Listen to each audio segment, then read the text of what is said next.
قد يعلو البنيان وتعمر أوطان، لكن أساس المعمورة أن نبني إنسان. ذاك هو العمران، أن تبذل ما أمكن دوما، أن تبني أملا وسلاما، أن تنشر حبا إلهاما. ذاك هو العمران. هذا مفتاح البيت، هذا 48 بتاع الدور 48.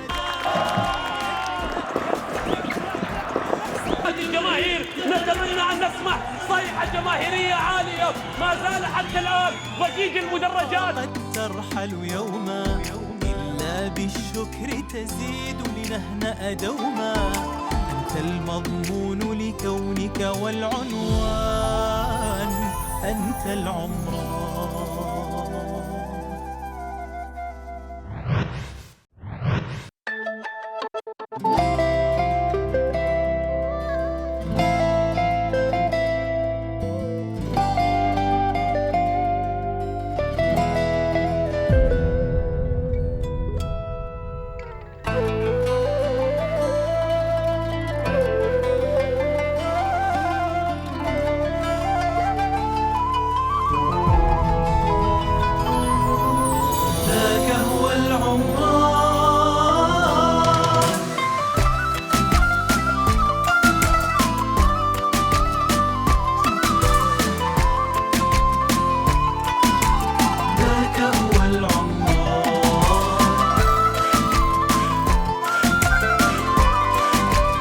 سلامتك يا روحي، الحمد لله على سلامتك، الحمد لله على سلامتك يا روحي، الحمد لله على سلامتك يا رب يا رب.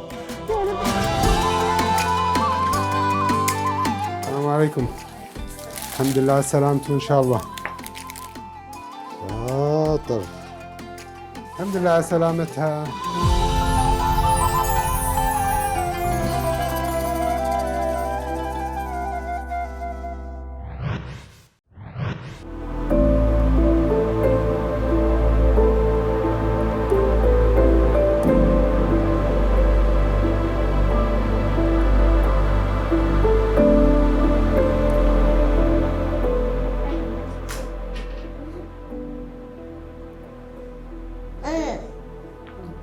شوفي يا أختي، الحين إحنا الجهاز حيعطيه أصوات عشان نختبر الصوت مع تفاعل العصب السمعي أو الخلايا اللي في العصب السمعي.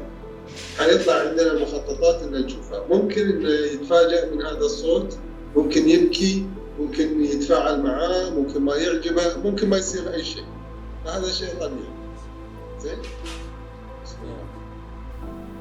الحين حفتح الجهاز، حيسمعنا إن شاء الله. أوكي، بسم الله الرحمن الرحيم.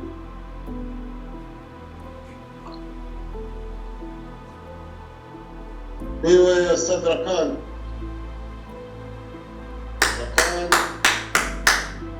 ركان. تيستا وين بابا؟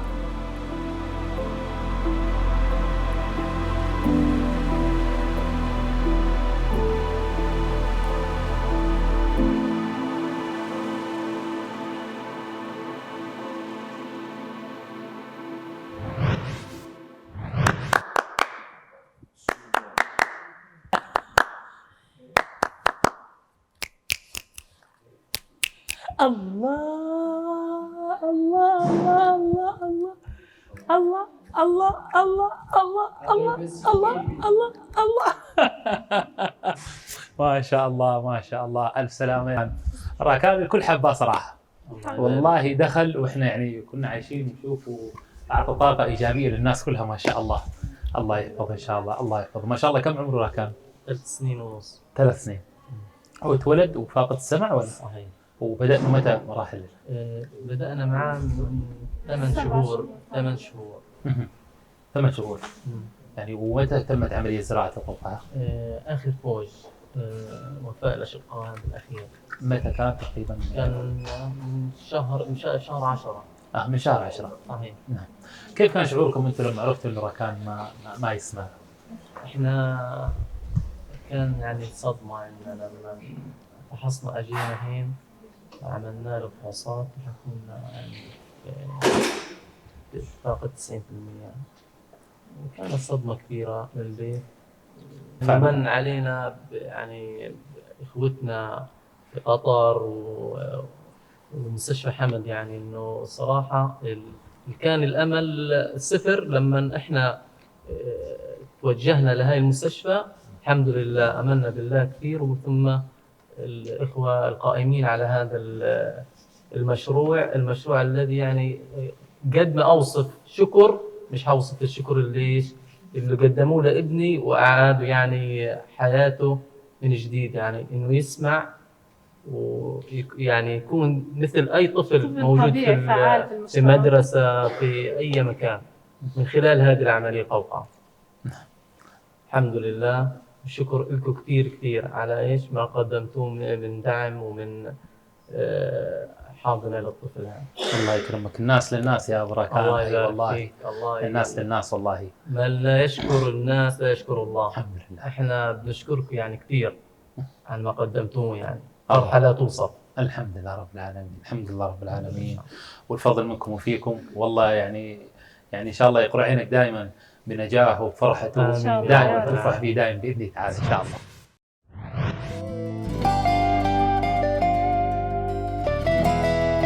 سمعنا عن دوركم الكبير وسمعنا عن جهدكم الكبير وعن كم العمليات وزياراتكم الموجودة، والآن عايشنا يعني حالات أمامنا، فالله يجزاكم الخير على جهدكم وعلى إن شاء الله وعلى عطائكم على دوركم. وإن شاء الله أنا جاي للدوحة إن شاء الله ومقابلة معاكم للتعرف أكثر على برامجكم إن شاء الله هنا في غزة من خلال مؤسسة حمد الضبية بإذن الله تعالى.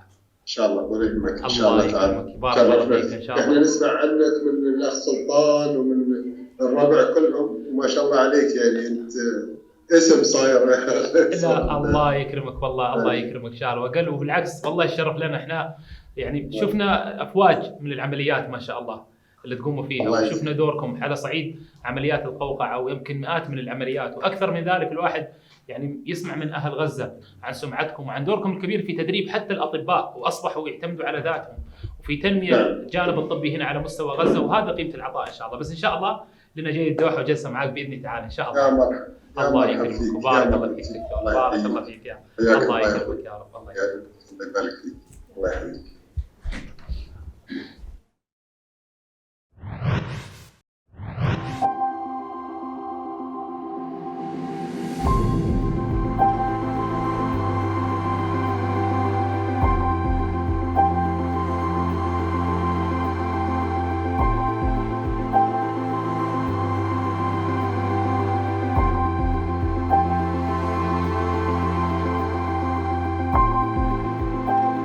احنا في ختام زيارتنا لمستشفى سمو الشيخ حمد بن خليفة آل ثاني، استطيع يعني ان فقط الخص بعض الامور. اولا والله احنا هناك بعض الاقسام لم نستطع ان نزورها لكثرة الاقسام وكثرة الحالات وكثرة القصص واثرها على اهلنا في غزة، ولكن صادقا من خلال زيارتي لهذا المكان ولهذا المشروع اعتقد انه ما وجدت مشروع قدمته دولة لدولة مثل هذه المشروع. قيمة هذا المشروع أو هذه المشاريع الموجودة هنا في غزة تكمن في أمرين: في بناء الأوطان وبناء الإنسان، والأهم ليس فقط العمران بل انعكاس هذا العمران على الإنسان، وهذه هي القيمة الكبرى الموجودة لهذه المشاريع. احنا رأينا أولا برنامج التبادل الطبي، تبادل الخبرات بين دولة قطر وبين أهلنا في غزة أو في فلسطين، وبالتالي هذا أمر خلق نوع من استدامة العلاج ونوع من التطوير الموجود ونوع من اعتماد أبناء غزة وأبناء فلسطين على نفسهم من خلال البرامج التي تطرح. ومثل ما ذكرنا هناك بعض الأطباء يقضي 4 سنوات في دولة قطر وزيادة على ذلك يتدرب ويأتي وينفع فيها أهل الموجودين هنا في فلسطين. الأمر الآخر، هذه المستشفيات بجودتها العالية خففت على أهلنا في غزة بنسبة كبيرة جدا. البعض كان يحتاج يخرج إلى الخارج ولا يستطيع نتيجة الحصار المفروض على غزة، أصبح العلاج متوفر في داخل غزة ناهيك عن تكاليف السفر وصعوبة التنقل.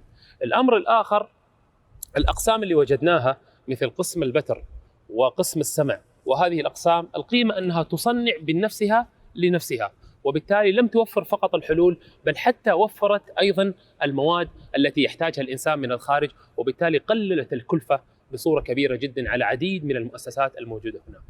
قيمة كبيرة جدا أن ترى أثر عملك ومعروف عملك تجده ينعكس على الناس، وتجد في دعوات الناس ودعواتهم القلبية الصادقة أكثر من مجرد خدمة تقدمها. وأعتقد أن هذه المشاريع إن كانت المستشفى وغيرها قدمت رسالة واضحة جدا أن صنع المعروف أجر عظيم، لكن تجويد المعروف واستدامة المعروف والتعجيل بالمعروف هو أمر أعظم من مجرد فقط صنع المعروف. فشكرا مقدرا لدولة قطر ولكل من ساهم في هذا المشروع، وشكرا مقدرا لأهلنا أيضا في غزة الذين التمسنا أيضا محافظتهم على هذه المشاريع، وشكرهم لهذه المشاريع ومن كريم إلى مستحق، وما الفضل إلا من الله سبحانه وتعالى.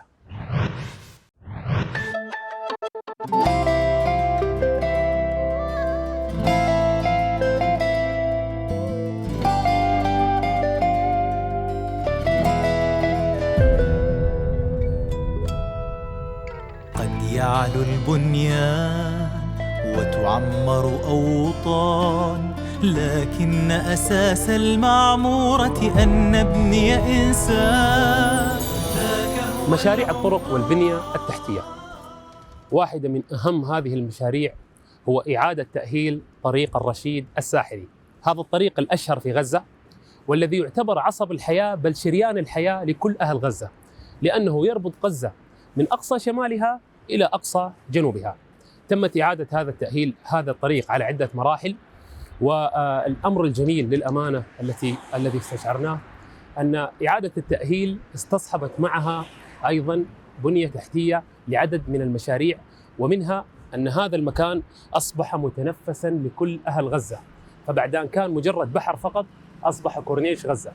والأهم من ذلك أن هذا العمران انعكس على حياة الإنسان، لأن عديد من المشاريع الناشئة التي أصبحت متواجدة في هذا المكان واستفادت منها عديد من الأهالي وعديد من الأسر. وهنا تكمن القيمة الحقيقية بأن استصلاح الطريق لا يكون فقط مجرد عمران لغزة، بل عمران لإنسان غزة.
خليفة آل ثاني في قطاع غزة هي أكبر مدينة سكنية في قطاع غزة، وهذه المدينة تحتوي على 3622 شقة، أي أنها تخدم 3622 أسرة. المدينة تقوم على فلسفة جميلة جدا، وهي فلسفة الإسكان الدوار، وبمعنى أن الشقق تباع بالأقساط الميسرة لذوي الدخل المحدود، وما يجمع من هذه الأقساط يتم جمعه ووضعه في صندوق لبناء شقق جديدة، وهذه الشقق يسكن فيها أيضا مجموعة أخرى من الأسر أيضا ذوي الدخل المحدود أو المتعففين. وبالتالي هنا تمثل صورة الاستدامة الجميلة. من خلال المدينة تبني عمارات أخرى، وكذلك المدينة تبني محلات تجارية أخرى، وهنا تصبح الخدمات العامة من مال المدينة، وكذلك استدامة شقق أخرى وعمران آخر أيضا من مال المدينة. واحدة من الأمور الجميلة الموجودة في هذه المدينة أن كل العمارات موائمة لذوي الاحتياجات الخاصة، وبالتالي كل من أصيبوا من خلال الحروب أو كل ذوي الاحتياجات الخاصة أيضا يجدوا البيئة المناسبة والموائمة لحياتهم والمريحة لهم خلال هذه المدينة. وكما ذكرت هذه من الأمور الرائعة التي تمثل الجودة والإحسان في العطاء.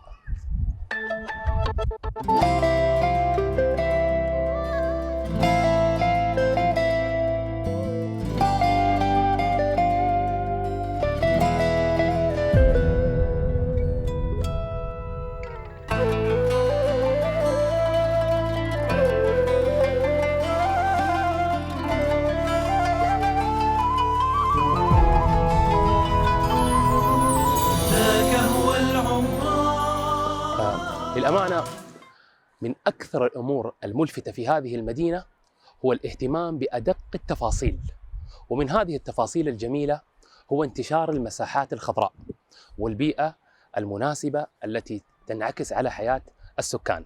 فمثلا نحن الآن نتواجد في حديقة مساحتها 6500 متر، ولما سألنا قالوا هذه الحديقة هي نموذج واحد لمجموعة من الحدائق المنتشرة، ناهيك على كثير أيضا من المساحات الخضراء الموجودة أمام كل العمارات السكنية. وهذه الحدائق والمتنزهات تتوافر فيها ألعاب للأطفال، وتتوافر فيها مرافق أخرى ترفيهية لكي تكون متنفس لكل سكان هذه المدينة. وهذه التفاصيل والاهتمام بها هو الأمر الرائع الذي لا يعني العطاء بل يعني الإحسان في العطاء.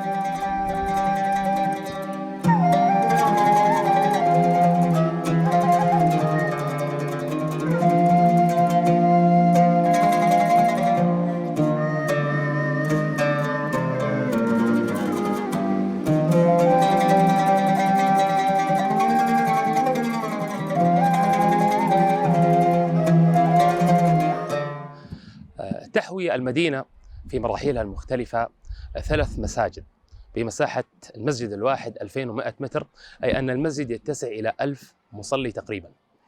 ومن أجمل هذه الأمور أن تجد في التفاصيل الخارجية والجمالية والمعمارية أن حتى قبة المسجد تحاكي قبة الصخرة. بل الأجمل من ذلك أن المسجد في هذه المنطقة أو في هذه المدينة تحديدا لا يمثل دورا للعبادة فقط، فتجد فيه تحفيظ القرآن للأطفال والدروس الشرعية، تجد فيه اجتماع الأهالي خلال المناسبات الاجتماعية، تجد فيه حتى أثناء مناسبات العزاء والأحزان الكل يجتمع، وبالتالي واجب العزاء يقام في المسجد. وفي الأعراس عقد القران أيضا يتم خلال المسجد. وبالتالي انتقل مفهوم المسجد من مكان لممارسة العبادة بل إلى حياة متكاملة، وأصبح للمسجد بعد تربوي وبعد اجتماعي وبعد ديني. وبالتالي انطلق المسجد إلى المفهوم الأعمق الذي كان أيام الرسول صلى الله عليه وسلم، وهو مكانا لبناء الإنسان وليس لممارسة العبادة وحسب.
طبعا المدرسة ما شاء الله فيها زحمة من المواهب، وما شاء الله يعني دور الموهوبين هنا دور كبير جدا، ودور المبدعين دور كبير جدا. واحدة من الموهوبين زهرة المدائن، ولا زهرة غزة؟ زهرة المدائن، زهرة كل البلدان إن شاء الله يا أخي. وزهرة بقلبك ما شاء الله تبارك الله. طيب زهرة قالت يا عمو أنت كبرتيني، بس عن أخوك الصغير يعني ما في داعي تقولي يا عمو، تمام؟ فزهرة قالت أخوك الصغير كبير. طيب عمو. فزهرة قالت أنا عندي قصيدة بما أن أنت جيت من قطر، فحابة أهدي أهل قطر كلمة، وإن شاء الله الكلمة من قلبك إلى قلوبهم جميعا، وقول اللي في خاطرك. إن شاء الله. نعم. قطر. نعم. ليكم الأيادي البيض في كل مكان، تقدم العطاء ولا يخيب الرجاء، في كل الأماكن تقرن القول بالأفعال، تعطف على المسكين وقلبك ليه يلين، أمير في مدينة حمد زرع خيره، وحنا جنيناه في حمد المعزة والفخر يحتويه. حمد أصيل وطيب ما عيب عابه، وخلف تميم خير رجاله.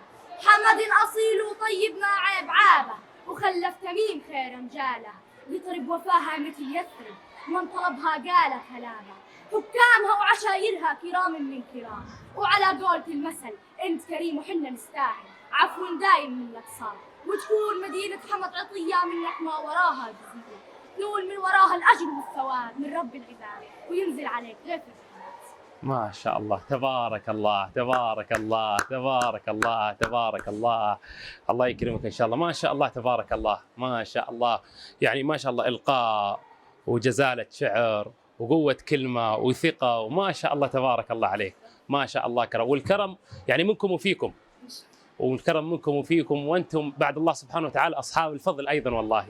فالله يكرمك على هذه القصيده وهذه الكلمات واصله من القلب الى القلب ان شاء الله. الله يسعدك ان شاء الله، بارك الله فيك ان شاء الله.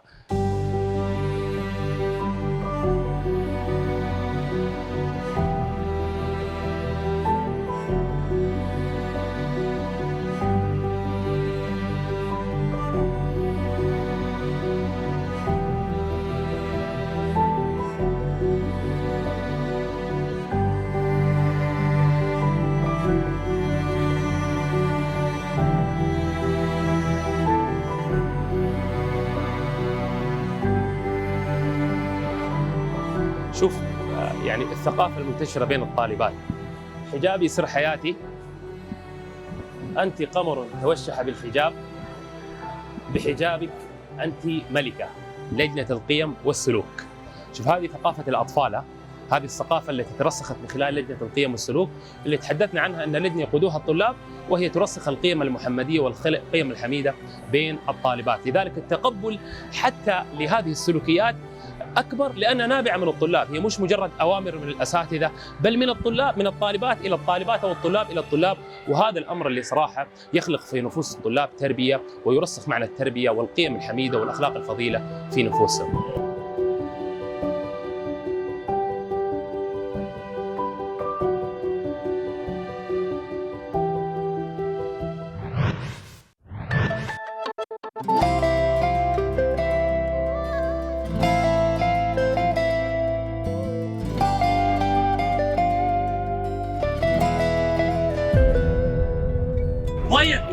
حنعلق لك ان شاء الله احلى مباراه، تمام؟ خلاص؟ وانت الكابتن. طيب؟ وانت الكابتن. خلاص يلا. مؤيد كابتن فريق غزه، وشاكر كابتن ريال مدريد. خلاص انتوا تشجعوا. لما نقول قول تشجعوا، تمام؟ طيب. بسم الله الرحمن الرحيم. التحية لكم أيها الكرام هنا من مدينة حمد ومن جمهور مدينة حمد في هذه المباراة التي تجمع بين فريقي نجوم غزة وريال مدريد في مباراة دولية ننتظر فيها المتعة والإثارة. فريق غزة بقيادة مؤيد هو كابتن فريق غزة، ويبدأ مؤيد هذه المباراة بابتسامة، وما أجملها بابتسامة. الله الله الله الله الله الله الله الله على هذه الابتسامة التي تزين شاشة برنامج عمران. أيها الأحباب أيها الكرام، انطلقت ضربة البداية، مؤيد بانطلاقة أولى وأمامه شاكر الجميل. شاكر هنا من فريق ريال مدريد، محاولة من جانب شاكر، مؤيد يتقدم وانطلاقة أمام المرمى وأمام مرمى ريال مدريد، ومؤيد تسديدة. يا الله، هدف أول يأتي في المباراة وابتسامة أجملها هنا لصالح مؤيد الذي يزين هذه المباراة.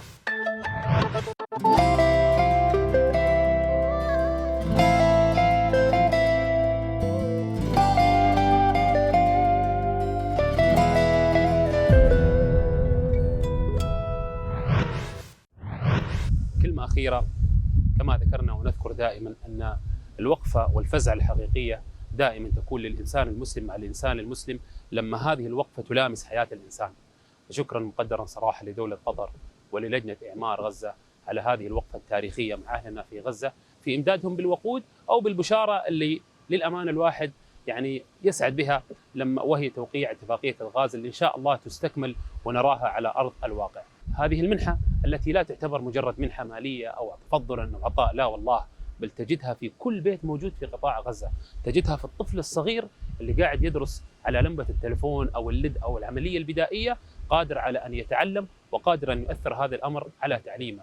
تجدها في الشيخ الكبير الموجود في المستشفى، إن كان في غرف العناية أو غرف الغزيل أو في حالات السرطان المختلفة عافاهم الله وشافاهم. كل هذه انعكاساتها في عصب الحياة، وكلها ارتداتها حتى على الاقتصاد على مستوى غزة، على البنية التحتية على مستوى غزة، على واقع البيئة المدمرة في غزة وانعكاسها عليها. هذه الوقفة إن شاء الله تستمر وتستديم، وبإذن الله تعالى تبقى ثوابا مكتوبا بإذن الله تعالى للأوطان المعطية قبل أن تكون لوطن يستحق الكثير وهو قطاع غزة.